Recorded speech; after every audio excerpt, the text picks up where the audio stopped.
ইলেকশনের টিকিট না পাওয়ায় বিক্ষোভে ফেটে পড়েছেন আমাদের রিঙ্কু বৌদি।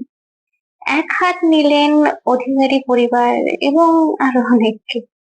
সত্যি তো, এই বয়সে এসে এত কষ্ট করে বিয়ে করলেন, এত ঝামেলা, এত প্রপাগেন্ডা সবকিছু ফেস করলেন, এটা একটা টিকিটের জন্য।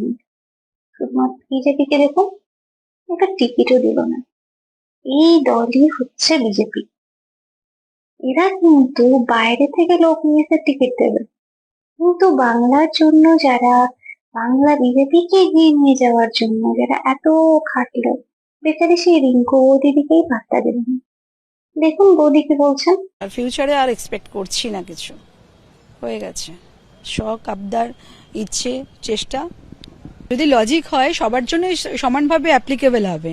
তো বিশেষ কারো ক্ষেত্রে লজিকটা হচ্ছে না, আবার অন্যদের ক্ষেত্রে হচ্ছে। আর তারাও যখন নিজেদের পরিবারের জন্য দুটো চারটে টিকিট সত্যি ভাবা যায়।